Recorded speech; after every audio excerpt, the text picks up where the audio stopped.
चलें जी, करें जी बिस्मिल्लाह। ओके जी, अस्सलाम वालेकुम जी बेटा।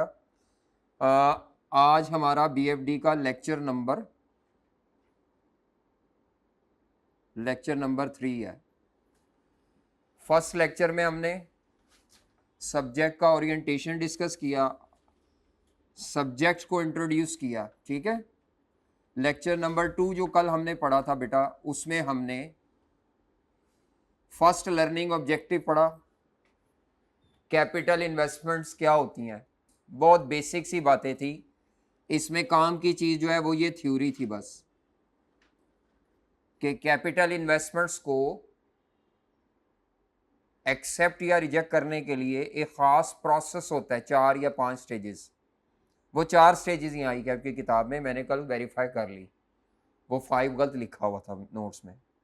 अच्छा, कल हमने ये इंट्रोडक्शन पढ़ा, उसके बाद हमने पहला मेथड पढ़ा।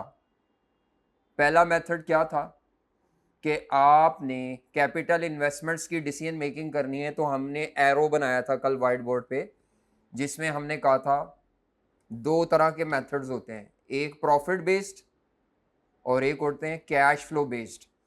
तो प्रॉफिट बेस्ड मेथड में ये अकाउंटिंग रेट ऑफ रिटर्न हमने पढ़ा था।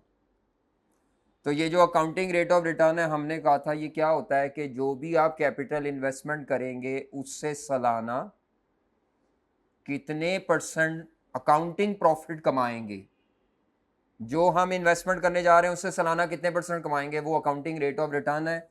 इसी अकाउंटिंग रेट ऑफ रिटर्न का दूसरा नाम क्या था जी, क्या था नाम दूसरा? दूसरा नाम था इसका रिटर्न ऑन कैपिटल एम्प्लॉयड, याद रखना है, ठीक है। जब भी आना है पिछले दिन का लेक्चर 5 मिनट पहले रिवाइज कर लेना है, रिटेंशन बढ़ जाएगी। अच्छा जी, आगे चलते हैं। अकाउंटिंग रेट ऑफ रिटर्न बेचारे की हैसियत हमने कल भी कहा 3 से 5 नंबर से ज़्यादा की नहीं है, और वैसे आज तक तो ये कभी नहीं आया, ऐसे ही बस फॉर्मेलिटी के लिए पढ़ लिया हमने, आपने भी और मैंने भी। अच्छा, उसके बाद कैश फ्लो बेस्ड मेथड में हमने पे बैक पीरियड पढ़ लिया था। हमने कहा था पे बैक को पे बैक क्यों कहते हैं। एक्चुअली जो आपने प्रोजेक्ट के स्टार्ट पे पैसे इन्वेस्ट करने हैं, पे करने हैं, वो पैसे आपको वापस कितने अरसे में मिलेंगे। तो पे बैक पीरियड क्या बताता है? Time period to recover initial investment of the project. आपको अपने प्रोजेक्ट की इनिशियल इन्वेस्टमेंट कितने अरसे में रिकवर होगी, इसको कैलकुलेट करने के तरीके पढ़े थे कल, और डिसीजन रूल पढ़ा था। ये रह गए थे मेरिट्स डीमेरिट्स पे बैक के, ठीक है जी, मेरिट्स डीमेरिट्स रह गए थे। और उसके बाद फिर ये बेल आउट पे बैक रह गया था। वैसे हमारा कल तक का जो प्लान था उसमें ये बेल आउट पे बैक पीरियड भी था, तो ये थोड़ी हेडिंग तो लिखी हुई है जी, ये इसकी कैलकुलेशन है। तो ये वैसे मैंने करेक्शन कर ली हुई है नोट्स में, आज भी किए हैं कुछ करेक्शंस, तो साथ साथ करेक्शन करते जाएंगे जो छोटी मोटी गलतियां हैं। तो पे बैक पीरियड के मेरिट्स और डीमेरिट्स रहते हैं जी। आए ज़रा सबसे पहले एक छोटी सी एग्जांपल करेंगे हम, ताकि हमें पता चले कि हमें आता है कि नहीं आता जी।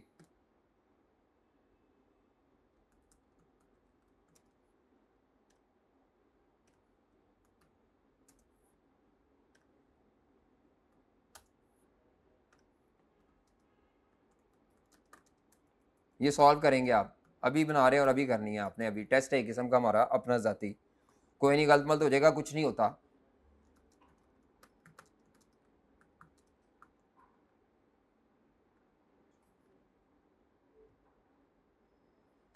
A company is planning to make an investment of rupees 5 million in new plant and machinery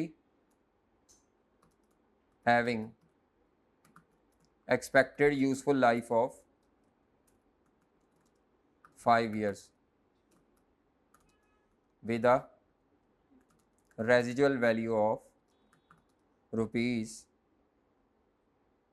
500,000 at the end of life जी।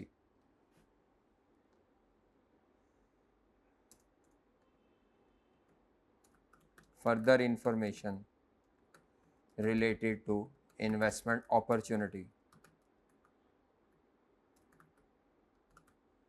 शायद नज़र आ रहा है जी, ठीक है।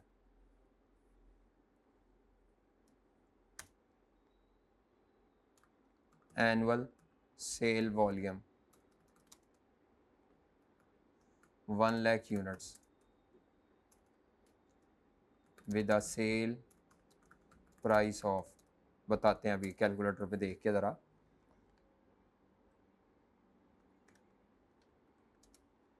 अच्छा जी, एनुअल या वेरिएबल कॉस्ट पर यूनिट, ये भी बताते हैं। Fix cost other than depreciation, कल मैंने बताया था हमारे इस पूरे टॉपिक में एजम्पशन है fix cost other than depreciation दी होगी पर एनम, ये भी बताते हैं। और उसके अलावा company charges depreciation under straight line method. अच्छा जी, उसके अलावा target accounting rate of return है 10% और टारगेट पे बैक पीरियड है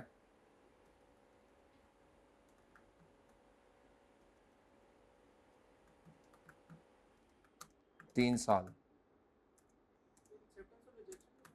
रिक्वायरमेंट क्या है? रिक्वायर्ड है एडवाइस, बल्कि calculate pay back period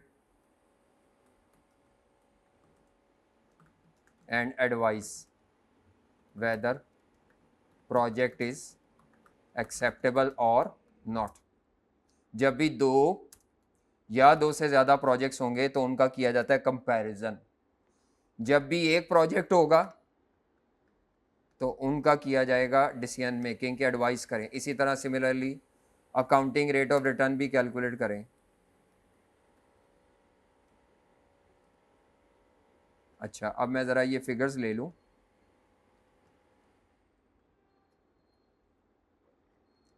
based on average investment, हाँ जी, based on average. Accounting rate of return निकालने के दो तरीके थे।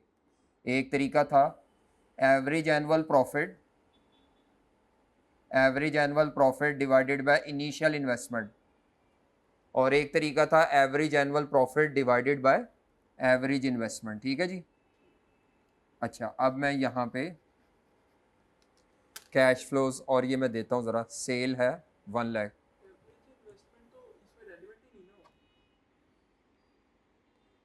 बताते हैं अभी बच्चा।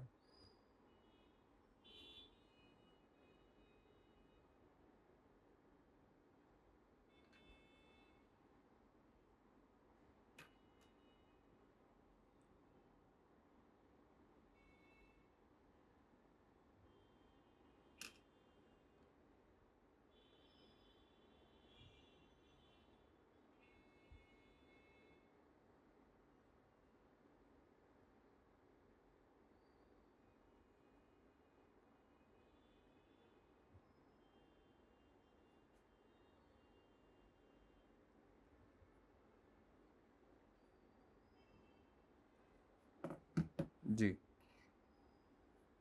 हाँ जी, सेल प्राइस लिखें 50 रुपीज़ पर यूनिट। वैसे तो ये आपको मिल जाएगा क्वेश्चन। वेरिएबल कॉस्ट है 30 rupees per unit, fix cost है 5 लाख पर एनम। करें जी ये क्वेश्चन, जल्दी करें, 10 मिनट है आपके पास, ये करें, शाबाश जी। ये क्वेश्चन आपको दिया था,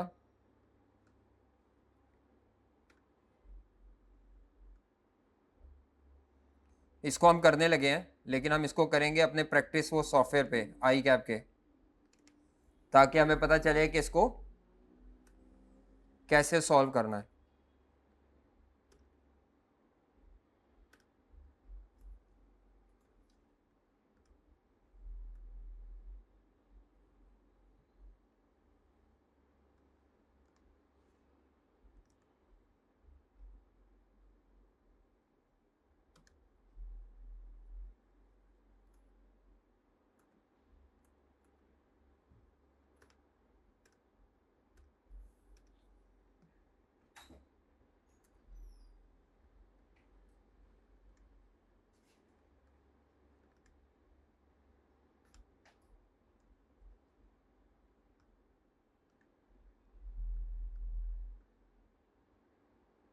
अच्छा नेट ही नहीं है, चलो फिर सही, अभी नेट नहीं है। हाँ जी इसका चलो वैसे कर लेते हैं, हम इस क्वेश्चन को वैसे ही सॉल्व कर लेते हैं। वैसे मेरा प्लान था कि सॉफ्टवेयर पर करते हैं जी। इसका क्वेश्चन में हमने आपसे कहा था क्या निकाले, सबसे पहले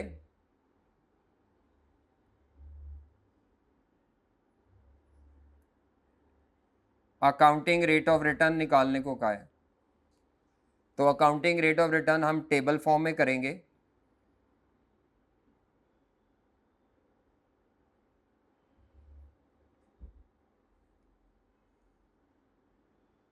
total cash flows, total operating cash flows of 5 years। Sale price थी 50, वेरिएबल कॉस्ट थी per unit 30, 20 rupees per unit into 1 lakh units minus fix cost per annum, ये आ जाएगी, और इसको इंटू 5 years, ये आपके टोटल कैश फ्लोज आ जाएंगे 5 years के। ठीक है, तो 50 में से 30 थी मेरा ख्याल है वेरिएबल कॉस्ट, तो 20 इंटू 1 लाख यूनिट्स करें जी, 2 million माइनस 500, 1.5 million, तो ये आ जाता है 7.5 million 5 सालों में, माइनस इसमें से 5 सालों की डेप्रिसिएशन लेस करनी है। 5 सालों का डेप्रिसिएशन एक्सपेंस लेस करना है। कितना डेप्रिसिएशन एक्सपेंस है, हमने कहा था डेप्रिसिएशन एक्सपेंस के लिए कॉस्ट ऑफ एसेट माइनस जी, ये आता है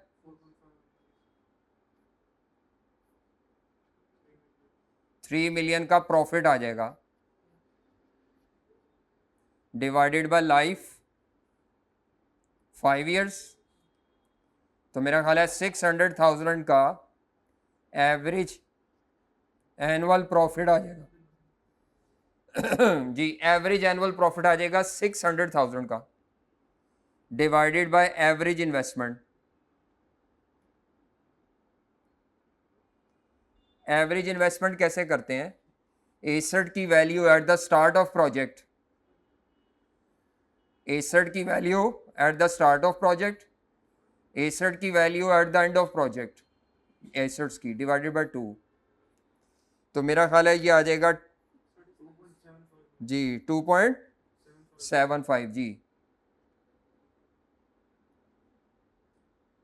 इंटू 100 कर लें,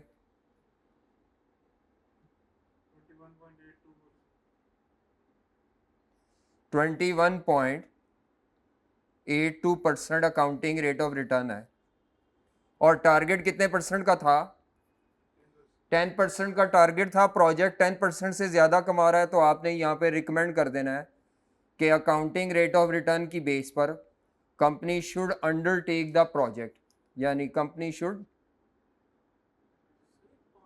एक्सेप्ट द प्रोजेक्ट जी। जी नहीं, 5 पे नहीं होता ये, एवरेज इन्वेस्टमेंट हमेशा ओपनिंग और एंडिंग वैल्यू पे डिवाइड होगी, 2 रकमें प्लस किया ना, मैथ का असूल है एवरेज, तो ये आएगा 21.8%, 82। इसके बाद पे बैक पीरियड, हाँ जी पे बैक पीरियड कैलकुलेट करना है।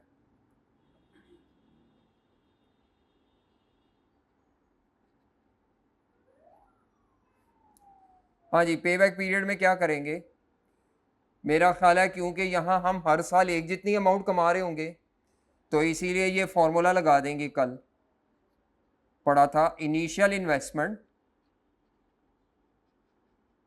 टेबल बनाने में टाइम ज़ाया होगा, divided by annual cash inflows, after tax करना होता है लेकिन यहाँ टैक्स वगैरह नहीं है।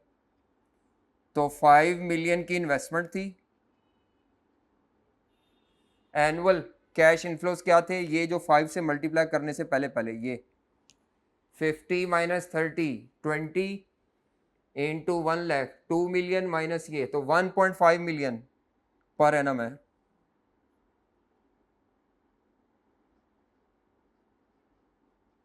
1.5 मिलियन पर एनम।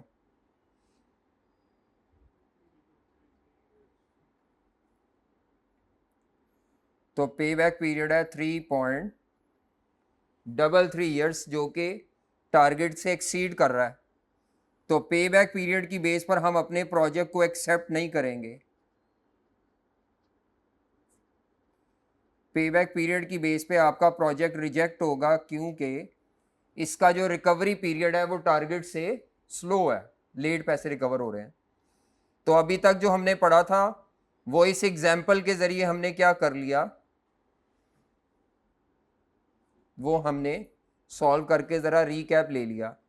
अब जो हमारा लेक्चर था उसमें पे बैक पीरियड के मेरिट्स और डीमेरिट्स नहीं किए थे हमने, उस पर आते हैं, क्योंकि थ्योरी आपको लाजमी करनी है। कल वाला होमवर्क मैंने दिया था, उसमें किसी का कोई प्रॉब्लम जी, अगर किया और कोई प्रॉब्लम हो, कोई मसला तो नहीं, कोई मिस्टेक हो, बस ठीक है, कोई मिस्टेक नहीं, कोई प्रॉब्लम नहीं, चलते हैं आगे।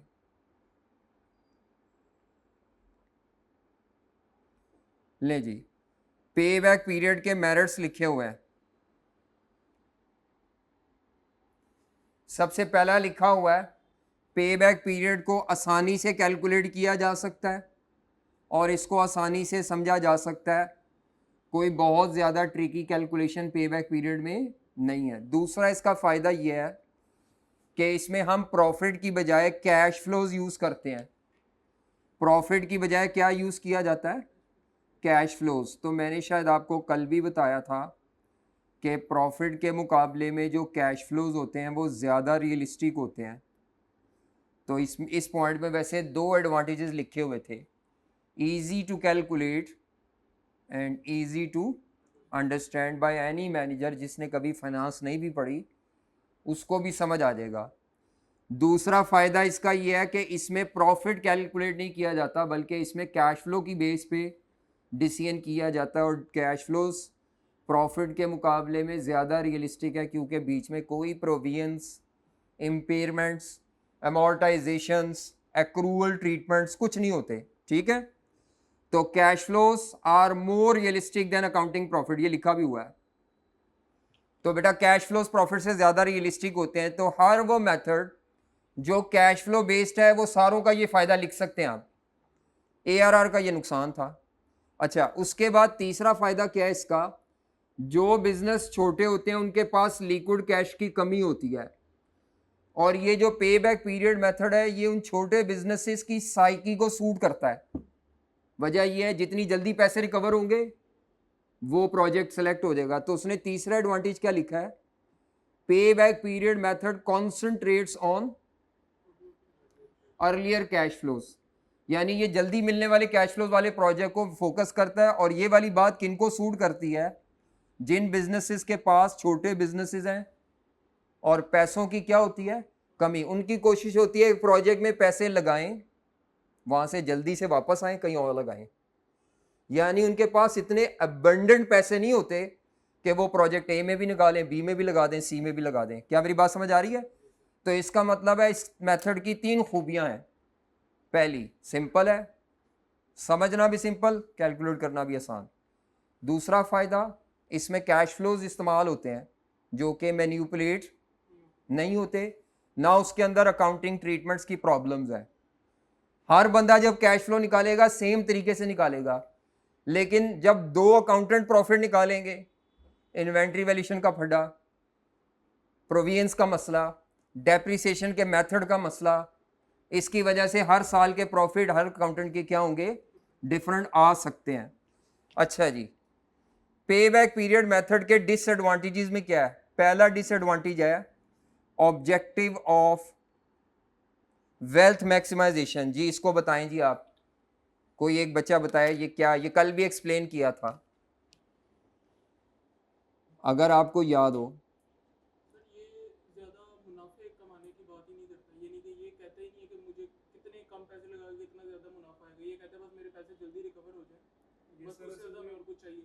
जी हमने कल भी ये कहा था, बल्कि मैंने पहले लेक्चर में भी कहा था, शेयर होल्डर की वेल्थ मैयर कैसे होती है? मार्केट वैल्यू ऑफ शेयर्स के बढ़ने से।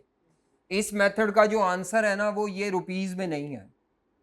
इस वजह से जो पे बैक पीरियड का आंसर है वो आपको ये बताने से नाकाम है या कासिर है कि बेटा हमारे शेयर्स की मार्केट वैल्यू में कितना इजाफा होगा। तो शेयर होल्डर वेल्थ का जब भी, ये मैंने कहा ये वो लफ्ज है जो जबरदस्ती हमारे बीएफडी में फिट होना है। जहां आपने थ्योरी लिखनी है ये लफ्ज कोशिश करनी है लेकर आए घुमा फिरा के। जब भी उसने आपसे डिसीजन मांगना है, कमेंट्री मांगनी है, आपने ये लफ्ज का सहारा लेना है कि हमने कोई भी ऐसा टास्क करना ही करना है जिससे हमारी मार्केट में शेयर की वैल्यू बढ़ जाए। आप फाइनेंस मैनेजर है और हर फाइनेंस मैनेजर की कोशिश होती है जिनसे पैसा लिया उनकी वेल्थ बढ़े, तभी उसकी सक्सेस इंश्योर होगी। कल को पैसा लेना भी आसान हो जाएगा। तो पे बैक पीरियड मेथड जो है वो शेयर्स में मार्केट वैल्यू में कितना इजाफा होगा ये उस ऑब्जेक्टिव के साथ लिंक्ड नहीं है। ये हमें बताने में नाकाम है कि शेयर होल्डर की वेल्थ में कितना इजाफा होगा। दूसरा बड़ा डिसएडवांटेज इसका क्या है, कैश फ्लोस आफ्टर पे बैक पीरियड। ये देखें जी, मैं यहां एग्जांपल देता हूं। मैं आपके सामने दो प्रोजेक्ट रखता हूं, प्रोजेक्ट ए बी, ठीक है जी, दो प्रोजेक्ट। बाय चांस दोनों में इन्वेस्टमेंट 1 लाख किया है।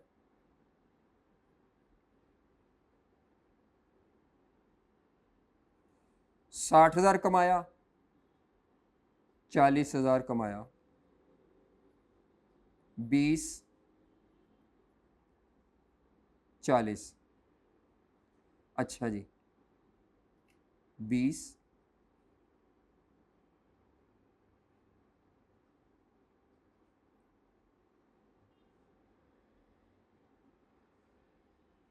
ये अपनी तरफ से मैंने एग्जांपल बनाई है। अब इस एग्जांपल में मैं ये वीकनेस बताने जा रहा हूं आपको। ये पहला साल था, ये दूसरा था, ये तीसरा था, ये चौथा था, ये पांचवा, दोनों के लिए 1 लाख रुपया कितने सालों में रिकवर हो जाएगा? 2 सालों में। यहां पे बैक पीरियड कितने साल है? 2 साल। इधर पे बैक पीरियड अगर आप देखें जी, इधर पे बैक पीरियड कितने साल है? 3 साल। हम किस प्रोजेक्ट को सिलेक्ट करेंगे? डेफिनेटली हम प्रोजेक्ट ए को सिलेक्ट कर लेंगे। हालांकि ए के अगले सालों में देखें बेड़ा गर्क हो रहा है और इसके अगले सालों में रिटर्न्स बढ़ रहे हैं ना। इसमें 1,20,000 का फायदा है और उधर तो मेरा ख्याल है नेट लॉस ही आ रहा है। तो गलत फैसला हो गया हमसे। इस खामी को क्या बोलते हैं पे बैक की, कि पे बैक पीरियड क्या करता है, जितने अरसे में आपके पैसे रिकवर हो गए, ठीक है, बाद में प्रोजेक्ट के साथ क्या सलूक हो रहा है, कैश फ्लोज अच्छे हैं बुरे हैं, ये मेथड बाद वाले सालों के पे बैक पीरियड के बाद यानी रिकवरी पीरियड के बाद वाले कैश फ्लोज टोटली इग्नोर्ड। तीसरा प्रॉब्लम इसके साथ क्या है? तीसरा प्रॉब्लम इसके साथ ये है कि जो आपका पे बैक पीरियड मेथड है ये टाइमिंग ऑफ कैश फ्लोज को या टाइम वैल्यू ऑफ मनी को इग्नोर कर रहा है। इसकी भी एग्जांपल ले लेते हैं। अब वो मैं अपनी तरफ से एक और एग्जांपल बना लेता हूं समझाने के लिए, टाइम वैल्यू ऑफ मनी के लिए। यहां पे चले, ये टाइम वैल्यू ऑफ मनी का पॉइंट समझाने के लिए दो प्रोजेक्ट हैं, वही ए और बी। 1 लाख की इन्वेस्टमेंट है, ये वैसे कल भी बात की थी।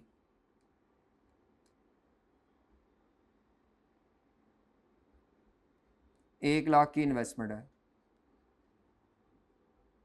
10,000 और 90,000, 30,000 और मिसाल के तौर पर यहाँ पे 90,000, 10,000 और 20,000,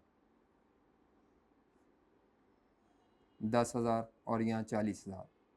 ऐसे एज्यूम डाटा है। ईयर 1, 2, हाँ जी। अब देखें दोनों प्रोजेक्ट का जो पे बैक पीरियड है वो 2 साल है। दोनों प्रोजेक्ट का पे बैक पीरियड क्या है? आपके ख्याल से दोनों अच्छे हैं, हालांकि दोनों एक जैसे नहीं है। इसमें 90,000 सेकेंड ईयर में आ रहा है और इसमें 90,000 फर्स्ट ईयर में आ रहा है। बेटा जितनी जल्दी पैसे मिलते हैं आप उसको उतनी ज्यादा अमाउंट जितनी जल्दी मिलेगी उतना उसका फायदा है। आप उस पैसे को कहीं पे भी यूज कर सकते हैं। जैसे जैसे वक्त गुजरता जाता है पैसे की वैल्यू गिरती जाती है, इसको हम पढ़ेंगे आज, इसको कहते हैं टाइम वैल्यू ऑफ मनी। तो ये मेथड टाइमिंग के फर्क को इंपॉर्टेंस नहीं दे रहा, ये कह रहा है दोनों साल में, यानी पहले साल का 90,000 और दूसरे साल का 90,000 दोनों की वैल्यू एक जितनी है। हालांकि एक्चुअली रियल लाइफ में अगर मैं आपसे कहूं पहले साल 90,000 ले लो, दूसरे साल ले लो, आपने कहना फटाफट सर जी पहले साल ही दे दें, कुछ चलो सैर सूर कराएंगे, शायद कुछ थोड़े से पैसे अपनी तरफ से डाल के उम्रा ही कराएंगे, ठीक है। अच्छा, ये एग्जाम्पल 7 आपका होमवर्क है, ये आपने खुद करनी है। ये क्यों नहीं मैंने कल दी थी, इसके साथ मेरिट्स डिमेरिट्स भी हैं। आखिरी डिसएडवांटेज ये है बस छोटा सा, कि टारगेट पेबैक की सिलेक्शन का कोई इकोनॉमिक सेंस या कोई क्राइटेरिया नहीं है, मैनेजमेंट अपने अंदाजे से जजमेंट से तय करेगी। 4 डिसएडवांटेज हैं। पहला, पेबैक पीरियड शेयर होल्डर की वेल्थ मैक्सिमाइजेशन के बारे में कुछ नहीं बताता। दूसरा, cash flows after payback period इसमें इग्नोर्ड है। तीसरा, इसमें टाइम वैल्यू ऑफ मनी को इंपॉर्टेंस नहीं दी जाती। चौथा, टारगेट पेबैक की सिलेक्शन सब्जेक्टिव है, जजमेंट बेस्ड है। आगे आ जाएं। अब हमने जो अगला मेथड करना है वो है bail out payback period. Bail out payback period क्या होता है उसको देख लें, बहुत छोटा सा कॉन्सेप्ट है। मैंने जब पढ़ाया था कल पेबैक पीरियड, तो मैंने कहा था 3 तरह का पेबैक पीरियड होता है। एक होता है सिंपल पेबैक, कल पढ़ लिया है। एक होता है बेल आउट पेबैक पीरियड और एक होता है डिस्काउंटेड। अभी हमने डिस्काउंटेड पेबैक नहीं पढ़ना, उसको पेंडिंग कर रहे हैं। ये पढ़ लिया और ये अभी पढ़ने लगे हैं।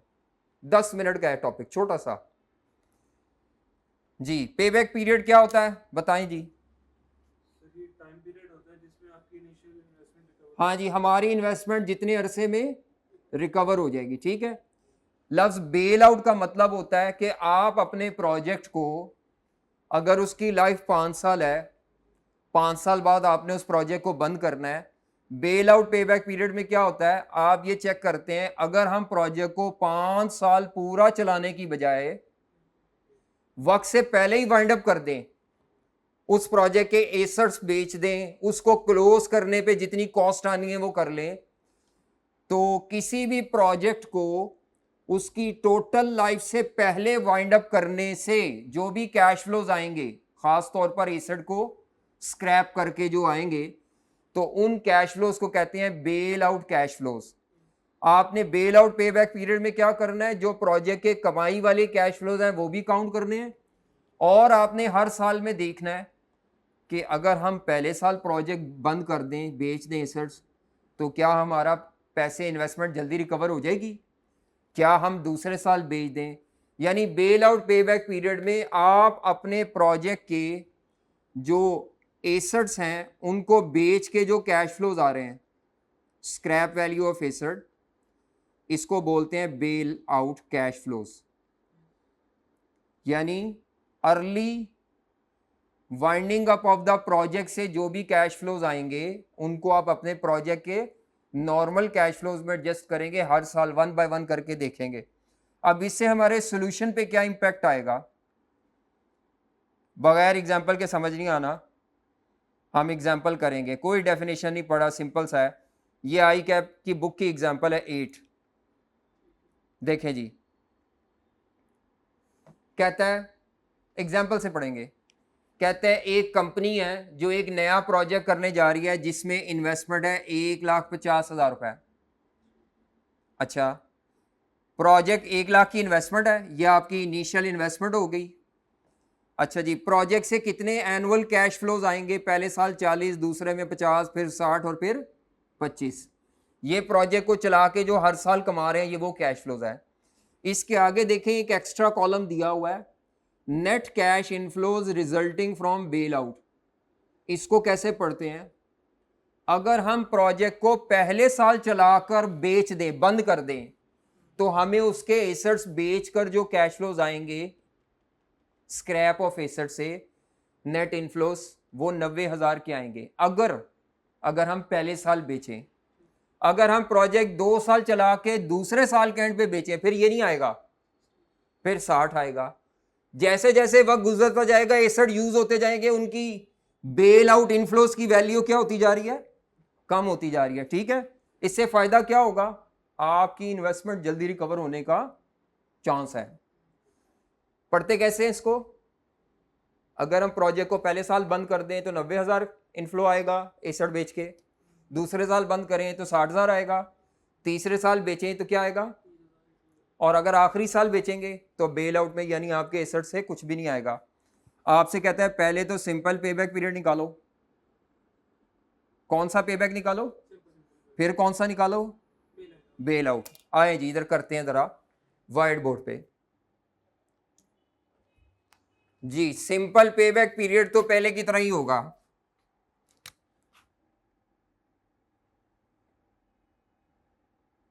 सिंपल पेबैक कितने साल है, 4 साल है, ईयर्स। कैश फ्लोज जब फर्क होते हैं तो टेबल बनाते हैं इस तरह का, क्यूमुलेटिव कैश फ्लोज।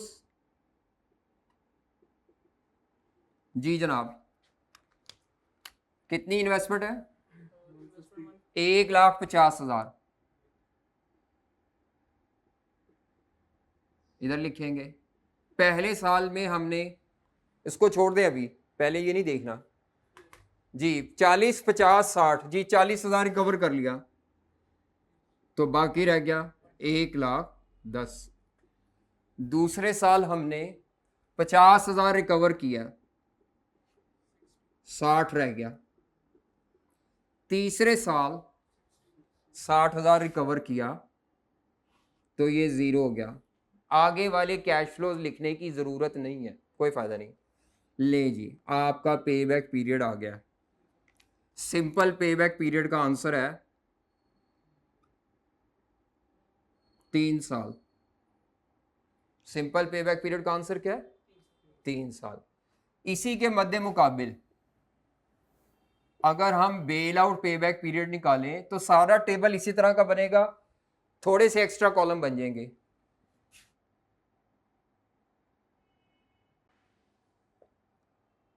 जी,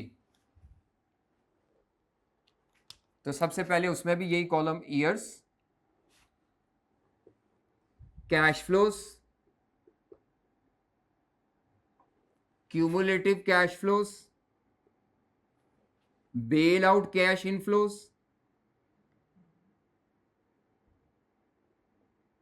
और ये क्यूमुलेटिव में बेल आउट इंक्लूड करके cumulative cash inflows with bail out cash flow, with यानी इन दोनों को कंबाइन करके। ठीक है, तो अब इसकी फिलिंग कैसे करनी है, देखिए जी। हमारी इन्वेस्टमेंट है 1,50,000, यहां लिखेंगे। अभी पहले साल हमने कितना कमाया, 40,000, तो हमारे क्यूमुलेटिव कैश फ्लोज हो गए, ये अगर मगर के साथ है अटैच। 1 साल चलाया, हमारी इन्वेस्टमेंट 1,10,000 है। अब अगर आप इस साल बेच देते तो हमारे एसेट 90,000 रुपए के बिकने थे। हमारे एसेट कितने के बिकने थे बच्चे, इसका मतलब है 1,10,000 की इन्वेस्टमेंट रह गई थी आपकी। अगर आप अभी प्रोजेक्ट बंद करते हैं तो आपकी पूरी इन्वेस्टमेंट रिकवर नहीं होगी, 20 फिर रह जाएगा। तो क्रॉस कर दो, क्रॉस का मतलब है ये वाला बेल आउट कैश इनफ्लो हमने नहीं लेना। क्यों नहीं लेना, क्योंकि हमारी पूरी इन्वेस्टमेंट रिकवर नहीं हुई। ये उस वक्त तक ऐसे ही चलते रहेंगे जब तक पूरी रिकवर ना हो। बात समझ आ रही है, अगर के साथ है। अगर ये बाई चांस यहाँ 0 आ जाता फिर इसका मतलब था हमने प्रोजेक्ट 1 साल चलाना था, और चलाते तो शायद हम सारे साल चलाना चाह रहे थे, लेकिन 1 साल चला के हमने उसको बेच देना था फिर, क्योंकि हमें 1 साल में ही अपनी इन्वेस्टमेंट रिकवर हो जानी थी। ठीक है, ये असल में पता है कब निकालते हैं बेल आउट पे बैक, जब इदारे को कोई और अपॉर्चुनिटी नजर आ रही हो और उसको यार यहां से पैसे निकाल के हम वहां पे लगाए तो कितनी जल्दी निकाल सकते हैं, तब ये निकालते हैं। अभी वैसे ये जाया हो गया, ये कैलकुलेशन जाया, अब इधर से ही दोबारा टेबल आएगा, ये जाया हो गई कैलकुलेशन। अच्छा जी, दूसरे साल आपने क्या कमाया, 50,000। इस 1,10 को देखना, 20 नहीं देखना। क्योंकि वो पहले साल तो बेचा ही नहीं, तो हमारे पास रह गया 60,000 की कमाई से इन्वेस्टमेंट। अब इसके साथ जब बेल आउट कैश फ्लो मिलेंगे, प्रोजेक्ट को दूसरे साल के एंड पे बेचेंगे तो 60,000 का बिकेगा और ये आ जाएगा जीरो। नाउ नाउ नाउ हम दूसरे साल के एंड पे अपने प्रोजेक्ट के एसेट्स बेच के बेल आउट लेके पैसे रिकवर करके उस साइड पे हो जाएंगे। अब हमारा जो बेल आउट पे बैक पीरियड है, आगे टेबल बनाने की जरूरत नहीं। हमारा जो बेल आउट पे बैक पीरियड है वो 2 साल है। बात समझ आ रही है? अगर यहां पे भी रिकवर ना होती ना, फिर मैंने इसके सामने भी क्रॉस डाल के आगे फिर करना था। ये कॉलम हर रो के बाद हर साल चेक करना होता है। समझ आ रही है? पता लग रहा है भाई जी?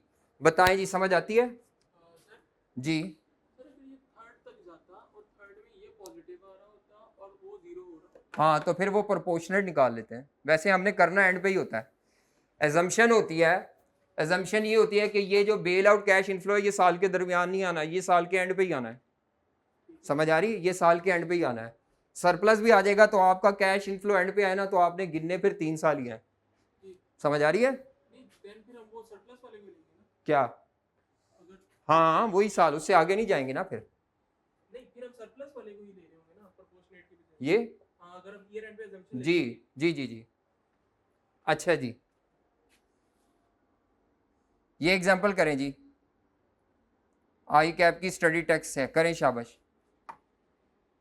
करें ये। और बेल आउट पे बैक में और कुछ नहीं है, इसकी बहुत ज़्यादा डिटेल नहीं आई कैप के उसमें, ठीक है? बल्कि अजान हो गई है, तो ये आप होमवर्क लिख लें। सॉल्यूशन इसका मौजूद है, घर से कल करके लाइएगा। अभी तक मैं 2 सवाल दे चुका हूँ होमवर्क में। अब वैसे ही वीकेंड आ रहा है, अगले 3 दिन आपने पढ़ना नहीं ये सब्जेक्ट, तो आप कोशिश करें कि जब आप आएँ तो वीकेंड पे ये रिवाइज़ करके आएँ। और ये होमवर्क वाली एक 7 दे दी एग्जाम्पल, और एक ये बेल आउट पे बैक खुद पढ़ लीजिएगा। ये ऊपर वाली डिटेल इतनी मुश्किल नहीं है, यहाँ कैलकुलेशन की हेडिंग आनी चाहिए। जी जनाब, बस ये खुद करना है। मैं अब नमाज की ब्रेक देने लगा हूँ, इसके बाद आके हम एनपीवी शुरू करेंगे, ठीक है? चलें, नेट प्रेजेंट वैल्यू हमने स्टार्ट करना है।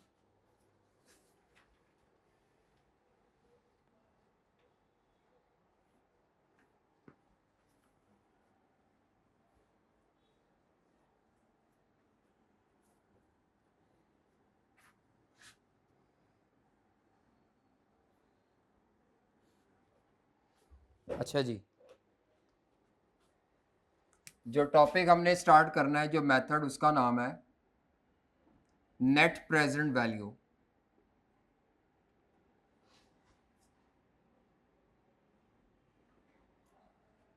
एनपीवी भी कहते हैं। नेट प्रेजेंट वैल्यू पे आने से पहले नेट प्रेजेंट वैल्यू की जो बेस है, टाइम वैल्यू ऑफ मनी का कॉन्सेप्ट,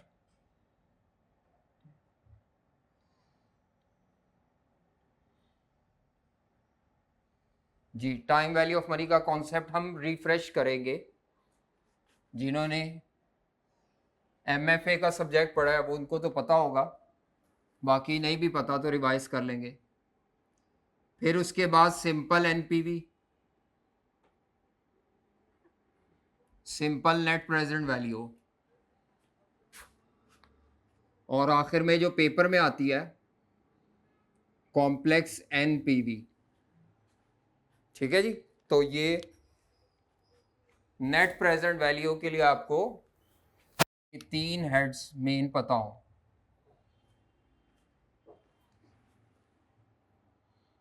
अभी इसमें टाइम वैल्यू ऑफ मनी पे पहले बात करेंगे। इसको ओपन कर रहे हैं फ्लो चार्ट में, ये अभी साइलेंट है। हाँ जी, टाइम वैल्यू ऑफ मनी में सबसे पहले टाइम वैल्यू ऑफ मनी का कॉन्सेप्ट क्या है, टाइम वैल्यू ऑफ मनी का कॉन्सेप्ट क्या होता है, ठीक है? उसके बाद इसकी इंपॉर्टेंस क्या है, क्यों पढ़ाया जा रहा है आपको, इंपॉर्टेंस ऑफ टीवीएम। फिर उसके बाद इंपॉर्टेंस के बाद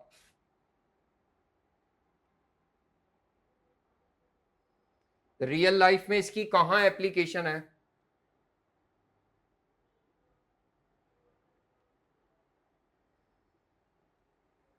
टाइम वैल्यू ऑफ मनी। आपको कैसे पता चलेगा कि टाइम वैल्यू ऑफ मनी की एप्लीकेशन होनी है?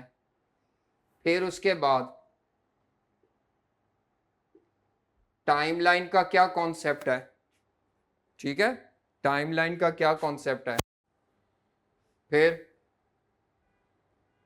टाइमिंग ऑफ कैश फ्लोज की कुछ एजम्पशंस हैं।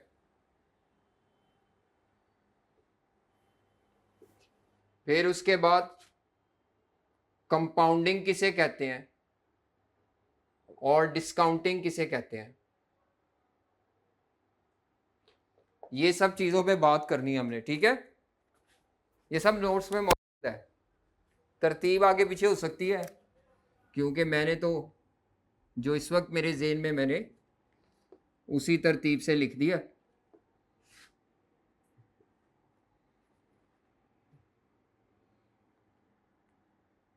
अच्छा जी, कंपाउंडिंग और आखिर में है डिस्काउंटिंग। तो सबसे पहले टाइम वैल्यू ऑफ मनी का कॉन्सेप्ट क्या है? वक्त गुजरने के साथ साथ पैसे की वैल्यू में कमी होती जाती है। जैसे जैसे टाइम गुजरता है पैसे की जो वर्थ है वो कम होती है। वर्थ कम होने का मतलब करेंसी नोट कम नहीं होते। वर्थ कम होने का मतलब होता है सेम अमाउंट ऑफ करेंसी से पहले से कम तादाद में चीजें आप खरीद सकते हैं। 1 लाख रुपए की आज मैं जितनी गुड्स खरीद सकता हूं 5 साल बाद उसी 1 लाख रुपए से मैं उतनी क्वांटिटी की गुड्स परचेज नहीं कर सकता। हालांकि नोट तो वो 1 लाख है, लेकिन वक्त गुजरने के साथ साथ पैसे की जो परचेजिंग कैपेसिटी है, बाइंग पावर है, वो क्या होती जाती है? कम होती जाती है। इस फिनोमिना को कहते हैं टाइम वैल्यू ऑफ मनी। इसीलिए टाइम वैल्यू ऑफ मनी के फिनोमिना की वजह से हम ये कह सकते हैं कि आज 1 लाख रुपया मुझे कहीं से मिलना है या 1 लाख रुपया 5 साल बाद मिलना हो, दोनों में से मुझे किसकी तरफ जाना चाहिए, मुझे किसको प्रेफर करना चाहिए? साफ सी बात है, आज जो 1 लाख रुपया है उसकी बाइंग पावर ज्यादा है। 5 साल बाद वाले 1 लाख की जो वर्थ है वो क्या है? कम है, तो उसकी बाइंग पावर कम है। तो अगर आपको ऑप्शन दी जाए कि 1 लाख रुपया आज रिसीव कर ले या 1 लाख रुपया 5 साल बाद रिसीव कर ले, ठीक है, तो आप किसको प्रेफर करेंगे कि यार आज ही दे दो? ठीक है, ऐसे ही होता है। मैं नॉर्मली एग्जांपल देता हूं। बिल्कुल एक साहब जिनका हमारे सब्जेक्ट से दूर दूर तक कोई वास्ता नहीं, इवन सिक्योरिटी गार्ड, आप उन्हें कहें जी कमेटी पा रहे हैं तो कमेटी आप साल बाद लेना चाहेंगे कि अभी? उनके लिए ये एग्जांपल छोटी सी, तो वो कहेंगे आज ही दे दें, बेटी की शादी और ये अरेंजमेंट है, वो इस तरह की बात करेंगे।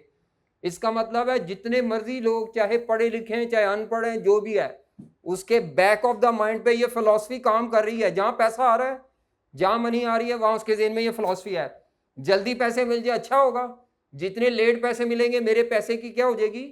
वर्थ गिरेगी। वर्थ गिरने का मतलब क्या होता है? पैसे की बाइंग पावर जो है, वो कमोडिटी खरीदने की जो कुव्वत है वो कम होती है। और उसकी वजह क्या है? उसकी रीजन क्या है? 3 रीजन है जी उसकी। कितनी रीजन है? 3। पहली रीजन है इकोनॉमी में इन्फ्लेशन। पहली रीजन क्या होती है? इकोनॉमी में इन्फ्लेशन होता है। आपका पैसा वही है, इकोनॉमी में चीजों की कीमतें बढ़ती जा रही हैं, आपके पैसे की वैल्यू खुद ब खुद गिरती जा रही है। समझ आ रही है? जो 1 लाख रुपए की गुड्स मैं पहले खरीद सकता था वो अब नहीं खरीद सकूंगा। क्यों? इन्फ्लेशन है। दूसरी वजह क्या है? Opportunity cost. दूसरी वजह क्या है?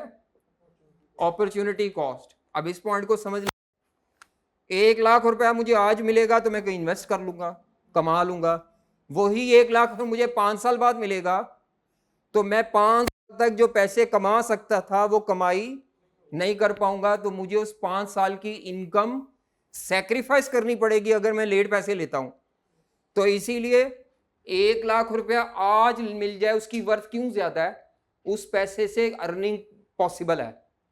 और अगर आपको पैसा लेट मिल रहा है तो उसकी वैल्यू क्यों कम होती जा रही है, क्योंकि उसकी जो अर्निंग कैपेसिटी है पैसे की, हम उतने अरसे के लिए कॉम्प्रोमाइज कर रहे होंगे। तीसरी है, आज पैसे मिलेंगे तो कंफर्म है, 5 साल बाद पैसे मिलेंगे तो जिससे मिलने उसकी नीयत भी खराब हो सकती है।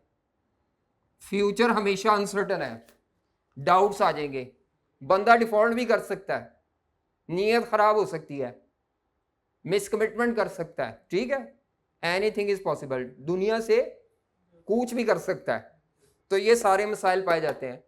तो अगर आपसे मैं कहूं ये टाइमलाइन है, 1 लाख रुपया आज लेना बेहतर है या 1 लाख रुपया 5 साल बाद लेना बेहतर है, तो आप इस 1 लाख को प्रेफर करेंगे। पहली वजह, इस 1 लाख में अगले 5 साल का इन्फ्लेशन असरअंदाज नहीं हो रहा। इस 1 लाख रुपए को मिलने से मेरे पैसे की अपॉर्चुनिटी कॉस्ट मुझे फेस नहीं करनी पड़ेगी। इस 1 लाख को मिलने से मेरे पास डाउट्स कोई नहीं है, 1 लाख सर्टन है आज मिल जाएगा जिससे भी लेना है, ठीक है। जब मैं ये 5 साल बाद वाले में जाऊंगा तो उसमें ये तीनों मसाइल दरपेश होंगे, इन्फ्लेशन भी इसको हिट कर रही है, अपॉर्चुनिटी कॉस्ट भी इसको हिट कर रही है, और रिस्क भी है, पता नहीं वो बंदा दे या ना दे, ठीक है। अच्छा जी, इसके बाद आते हैं टाइम वैल्यू ऑफ मनी की क्या इंपॉर्टेंस है। टाइम वैल्यू ऑफ मनी की क्या इंपॉर्टेंस है बेटा, दुनिया में जितनी भी लॉन्ग टर्म डिसीजन मेकिंग होती है, 1 साल से ज्यादा लंबे अरसे की जितनी भी लॉन्ग टर्म डिसीजन मेकिंग होती है, वहां पे टाइम वैल्यू ऑफ मनी के बगैर अगर आप डिसीजन मेकिंग करेंगे तो आपके डिसीजन इनएक्यूरेट होंगे। तो हमने अपनी डिसीजन मेकिंग को क्या करना है, एक्यूरेट बनाना है, ठीक है। मिसाल के तौर पर मैं आपसे कहता हूं आज आप 1 लाख रुपया इन्वेस्ट कर रहे हैं और आपको आज से 5 साल बाद 3 लाख रुपया मिलना है, अभी बड़ी अपीलिंग लगेगी, अच्छा 1 लाख लगा के 3 लाख मिलेगा, लेकिन दोनों के टाइमिंग तो सेम नहीं है। जब दोनों की टाइमिंग सेम नहीं है तो दोनों की वर्थ सेम नहीं है, इनको सीधा सीधा कंपेयर कर लेना गलत है। अगर मैं कह दूं ना 3 लाख माइनस 1 लाख 2 लाख का फायदा है, तो ये मेरी डिसीजन मेकिंग क्या है, गलत है। डिसीजन मेकिंग करने का 2 तरीके होंगे, या इस 3 लाख को पीछे ले आएंगे या इस 1 लाख को पकड़ के आगे ले जाएंगे, दोनों का टाइम पीरियड क्या करना जरूरी है, सेम, तब तो फैसला हो सकता है। अदरवाइज अगर आप ये हरकत नहीं करेंगे तो आपकी डिसीजन मेकिंग क्या होगी, गलत होगी। अब मैं आपको एग्जांपल भी दे देता हूं, इसी के साथ यहीं पे ये भी कवर हो जाएगा। आप जब बैंक के पास जाते हैं और बैंक से कहते हैं मैंने गाड़ी लीज पे लेनी है, तो बैंक आपको गाड़ी को 3 माह 6 माह के लिए थोड़ी दे रहा होता है। बैंक 5 साल के लिए, 7 साल के लिए, 3 साल के लिए गाड़ी लीज पे देता है। और जब बैंक किस्तों का तयन करता है तो उसके पीछे टाइम वैल्यू ऑफ मनी का कॉन्सेप्ट काम करता है। वो आपकी किस्त को तयन करने के लिए इसके पीछे फॉर्मूले होते हैं, वो यूज कर रहे हैं एक्सेल पे। कॉन्सेप्ट यही है, अगर बैंक ने आपको 5 साल के लिए गाड़ी दे दी है तो बैंक आपसे 5 सालों पे वो जो गाड़ी के 25-30 लाख है वो 25-30 लाख नहीं लेगा। वो ज्यादा क्यों ले रहा है आपसे, टाइम वैल्यू ऑफ मनी की कंपनसेशन। आपके लिए उसने आज 25 लाख की गाड़ी ले दी, आपसे 25 लाख उसको अगले 5 सालों में रिकवर होना है, वो पागल है। इसीलिए वो क्या करेगा, वो आपसे 25 की कहता है मुझे 35 लाख रुपया दो भाई, तो वो ऊपर वाले 5-10 लाख रुपया जो बैंक ले रहा है वो क्या है, टाइम वैल्यू ऑफ मनी की कंपनसेशन है। सेम असूल है, आप बैंक से लोन लेते हैं, गाड़ी लेते हैं, कोई एसेट लीज करवाते हैं, सारी जो आपकी बैंकिंग इंडस्ट्री है, जहां भी फाइनेंशियल इंडस्ट्री है पूरी, उसमें पैसे का लेन देन है, लॉन्ग टर्म है, वहां टाइम वैल्यू ऑफ मनी के बगैर काम नहीं चल सकता। आपके पास इंश्योरेंस कंपनी वाला आता है बंदा, सर जी आज आप जाते जाते अगर आपका एक्सीडेंट हो जाए और आप मर जाएं, खुदा ना खास्ता तो कहेगा वो साथ ही, लेकिन इनडायरेक्टली इसके कहने का मतलब होता है समझ जाओ ठीक है, अच्छा शुक्रिया। तो ये इंश्योरेंस कंपनी वाले, डोंट वरी अच्छा, ये इंश्योरेंस कंपनी वाले आपको इंश्योरेंस पॉलिसियां क्यों बेचते हैं? वो आपसे लिया हुआ पैसा, आपसे प्रीमियम की मद में पैसे लिए जाते हैं, उनसे कमा रहे होते हैं, और आपको कहते हैं जी 15 साल बाद, 20 साल बाद, 15 साल बाद या 20 साल बाद आपको पॉलिसी मैच्योर होगी, आपको इतने पैसे मिलेंगे, अगर खुदा ना खास्ता आप फौत हो गए तो आपकी फैमिली को इतने पैसे देंगे। वो ये सारी गेम इसके ऊपर बेस करके खेल रहे हैं, टाइम वैल्यू ऑफ मनी, यानी आज आपसे पैसे ले रहे हैं और आपसे प्रॉमिस कर रहे हैं फ्यूचर में देने का, और जब वो पैसे देंगे ना उस वक्त उस पैसों की उतनी वर्थ नहीं होगी जितनी आज आप दे रहे हैं। तो ये जो भी फाइनेंशियल इंडस्ट्री सारी फाइनेंस है वो इसके ऊपर बेस कर रही है। तो याद रखें हमारी फाइनेंस के दो मेन पिलर हैं, जैसे अकाउंटिंग डेबिट क्रेडिट पे बेस करती है ना और रिपोर्टिंग स्टैंडर्ड पे, हमारी फाइनेंस के दो पिलर हैं, इसके बगैर फाइनेंस होती नहीं। एक टाइम वैल्यू ऑफ मनी, दूसरा रिस्क एंड रिटर्न। जितना कहीं पे रिस्क लोगे इन्वेस्टमेंट पे उतना रिटर्न भी कमाना चाहिए, नहीं मिल रहा छोड़ दो वो इन्वेस्टमेंट। तो दो पिलर है हमारी इन्वेस्टमेंट मतलब हमारी फील्ड के, एक है टाइम वैल्यू ऑफ मनी, जब भी कोई इन्वेस्टमेंट करो टाइम वैल्यू ऑफ मनी को इंपॉर्टेंस दो, जब भी कोई इन्वेस्टमेंट करो। दूसरा फैक्टर क्या बोला है, रिस्क एंड रिटर्न को अहमियत दो। ये दो पिलर हैं, ये बोलने नहीं आपने, दो पिलर, ठीक है। क्या कहते हैं, नहीं नहीं वो टिश्यू लेना है, वो गिर गई है। अच्छा जी, आते हैं जरा, क्या ये बात आपको समझ आ गई है कि नहीं समझ आई?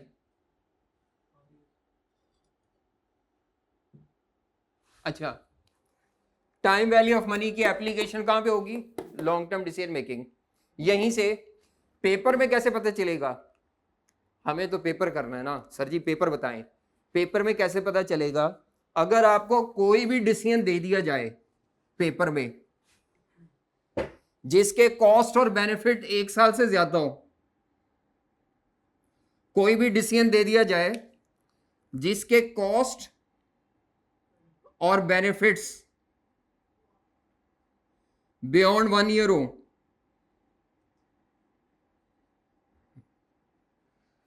क्या हो, 1 साल से ज्यादा, 1 साल के अंदर अंदर time value of money apply नहीं करनी। समझ आ रही है? हो सकती है, वैसे होने का मसला नहीं, 3-3 मार्क्स के ऊपर भी हो सकती है। हमारे पेपर में ज्यादातर टाइम वैल्यू ऑफ मनी कब अप्लाई होगी? जब कॉस्ट और बेनिफिट बियॉन्ड 1 ईयर दिए हो और डिस्काउंट रेट दिया हो। ये क्यों दिया होता है? इससे प्रेजेंट वैल्यू निकलती है एक चीज। तो डिस्काउंट रेट दिया हो, डिस्काउंट रेट को कॉस्ट ऑफ कैपिटल रेट भी कहते हैं। या ये दिया होगा या इसका डेटा दिया होगा, जिस डेटे से आप क्या कर सकते हैं, कैलकुलेशन कर सकते हैं।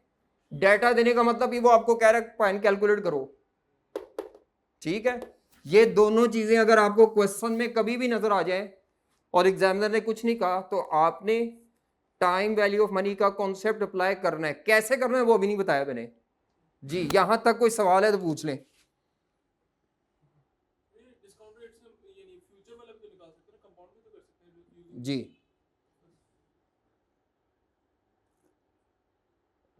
वैसे मैं अभी आपको बता देता हूं, आपके सवाल में थोड़ी सी गलती है, ठीक है, वो यहां आऊंगा तो बताऊंगा। जब भी मैं डिस्काउंट रेट कहूंगा ना, इसका मतलब है ये इस्तेमाल ही प्रेजेंट वैल्यू के लिए होगा। अच्छा जी, टाइमलाइन क्या होती है? टाइमलाइन क्या होती है सबको अभी मैंने बड़ी देर बताई है, कल भी बताई थी। ये टाइमलाइन है और इसके बगैर टाइम वैल्यू ऑफ मनी समझ नहीं आएगी, और जब तक ये सही नहीं है गलती करेंगे आप पेपर में। आई कैप खेलेगा टाइमिंग से, तो ये टाइमलाइन को समझना जरूरी है।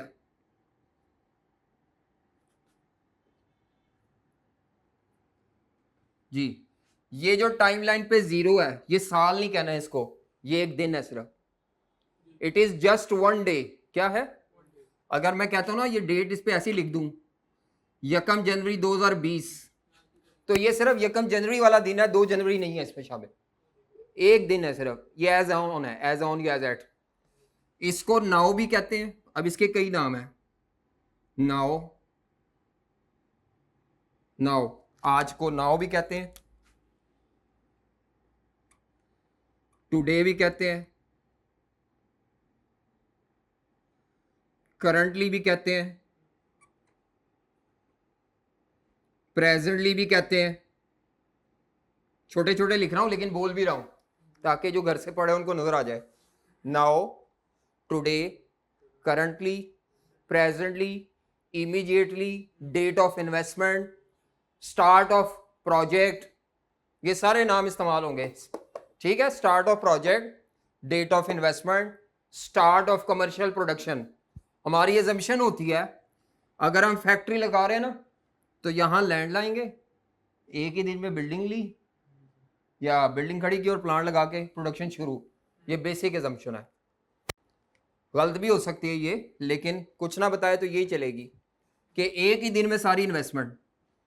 ये जो होता है ना 1, ये 1, ये पूरा गैप है, ये आज का दिन नहीं है, अगला दिन नहीं है, गैप है। इसको कहते हैं एंड ऑफ पीरियड 1, इसको बोलते हैं एंड ऑफ पीरियड 1। मोस्टली ये हमारे सवालों में 1 साल होगा, लेकिन ये 3-3 माह के पीरियड भी हो सकते हैं, 6-6 माह के पीरियड भी हो सकते हैं। ठीक है ना, 1 जनवरी से 30 जून, 31 दिसंबर, तो इसको एंड ऑफ पीरियड 1 कहते हैं ज्यादातर। इसी को हम वैसे एंड ऑफ ईयर 1 भी कहेंगे। तो एंड ऑफ पीरियड 1 ज्यादातर लफ्ज है, या अगर आपको सालाना डेटा दिया होगा तो एंड ऑफ ईयर 1। ये जो गैप होता है आज से लेकर ये 1 तक, ये जो गैप है इसको बोलते हैं ड्यूरिंग पीरियड 1।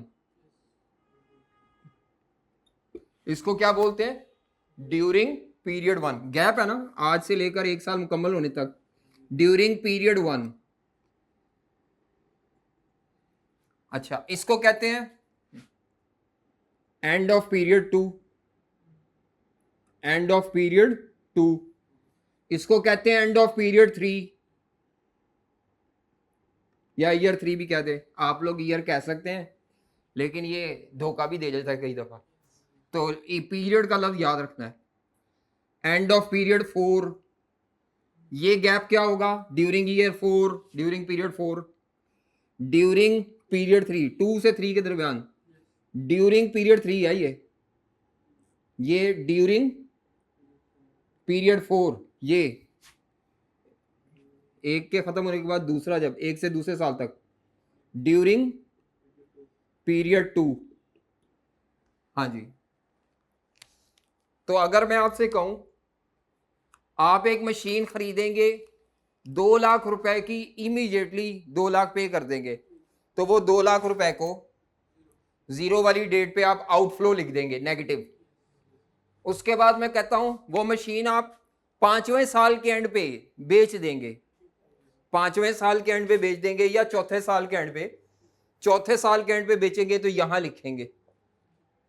ठीक है, मैं कहता हूं आपको पहले साल 2 लाख रुपए का रेवेन्यू आएगा, पहले साल का मतलब है पहले साल के एंड पे। ठीक है, दूसरे साल के एंड पे आपको 2 लाख का रेवेन्यू और आएगा, यहां लिख दूंगा इस तरह। उम्मीद है आपको ये बात समझ आ रही होगी। या अमाउंट 0 के नीचे आनी है या 1 के नीचे, इस गैप में कभी अमाउंट नहीं आनी। अगर वो कहते ना ड्यूरिंग ईयर 1 5 लाख रुपया मिल रहा है, तो वो ड्यूरिंग वाली जो भी रकम होगी उसको खींच के एंड पे ले जाना है, उसको 1 में लिखना है। ड्यूरिंग ईयर 3 वाली कहां लिखेंगे बताओ? हाँ जी, ड्यूरिंग ईयर 3 वाली को ईयर 3 के एंड पे। समझ आ रही है? ना चाहते हुए भी मैं आपको एजम्पशंस बताई जा रहा हूं, हालांकि वो फिर भी बतानी है, लेकिन ये टाइमलाइन को समझना है।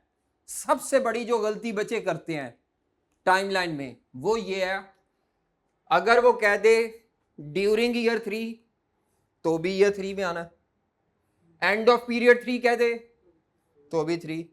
हाँ, लेकिन अगर स्टार्ट ऑफ ईयर 3 कह दे तो ये बात जेर में रखें, ये अगर एंड ऑफ पीरियड 1 है ना, यहां पे एंड ऑफ पीरियड 1 हो रहा है, तो इसी के साथ स्टार्ट एक दिन का फर्क है, स्टार्ट ऑफ पीरियड 2 भी कहते हैं इसको।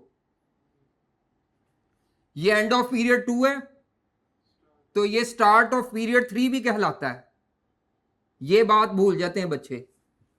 आई कैप क्या करता है, वो कहता है आप मशीन बेचेंगे स्क्रैप पे 5वें साल के स्टार्ट पे, 5वें साल के बच्चे 5वां साल ढूंढने लग पड़ते हैं, और भाई 5वें साल का स्टार्ट मतलब चौथे साल का एंड है, आपने इधर लिखना है। एंड ऑफ पीरियड 4 का मतलब स्टार्ट ऑफ पीरियड 5 है। कैलेंडर पे ये एक दिन का फर्क होता है, टाइमलाइन पे हम नहीं रखते ये फर्क। End of period 4 equal to sorry end of period 3 equal to start of period 4। तो ये टाइमलाइन की चीजें जो लिखनी है ये लिख ले। Now, today, currently, presently, immediately.